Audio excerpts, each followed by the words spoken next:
அனுப்புனர் பெறுநர் எழுதும் பொழுது இந்த நா வரணுமா இல்லை இந்த நா வரணுமா அப்படிங்கிற சந்தேகம் நிறைய பேர்த்துக்கு இருக்கு. அதாவது தன்னகரம் வரணுமா இல்லை ரன்னகரம் வரணுமா அப்படிங்கிற சந்தேகம் நிறைய பேர்த்துக்கு இருக்கு. மாணவர்கள் என்கிட்ட கேட்கும்போது அதுக்கு நான் விடை சொல்ல போகும்போது, சார் பெயர் சொல் வினைச்சொல் அப்படின்னு இலக்கணத்தை சொல்லியெல்லாம் குழப்பாதீங்க, ஈஸியாக புரியுற மாதிரி சொல்லுங்க அப்படின்னு கேட்டாங்க. இப்போ இதை எப்படி எளிமையா தெரிஞ்சுக்கலாம்னு பார்க்கலாம் வாங்க. இப்போ இங்க ஒரு 12 சொற்கள் எழுதியிருக்கேன். அனுப்புனர், பெறுநர், ஓட்டுநர், நடத்துனர், பேசினர், பாடினர், ஆளுநர், அளித்தனர், இயக்குனர், குழுவினர், செய்தனர், உறுப்பினர்.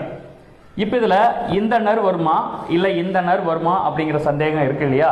ரொம்ப ஈஸியா புரிஞ்சுக்கலாம். என்னன்னா, எந்த சொல் கட்டளையா இருக்கோ அதுக்கு பின்னாடி எல்லாம் இந்த நா தான் வரும், அதாவது தன்னகரம் தான் வரும்.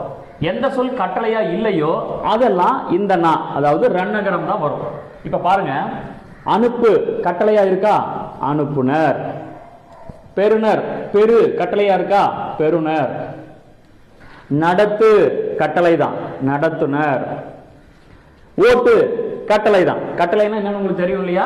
ஒரு வேலையை செய்ய சொல்லி அதிகாரமா சொல்றது, ஓட்டுனர். பேசி அது கட்டளை இல்லை, அதனால பேசினர், இந்த நர் வரும். பாடி இங்கேயும் கட்டளை இல்லை, பாடினர். ஆளு கட்டளையா இருக்கு இல்லையா? ஆளுநர். அளித்த கட்டளை இல்லை, அப்போ அளித்தனர்.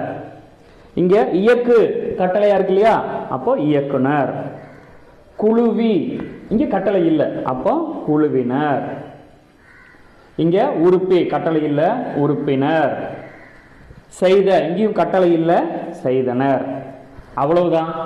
அந்த நாவுக்கு முன்னாடி சொல் கட்டளையா இருந்தா இந்த நா போட்டுக்கோங்க, கட்டளையா இல்லைன்னா இந்த நா போட்டுக்கோங்க, அவ்வளவுதான்.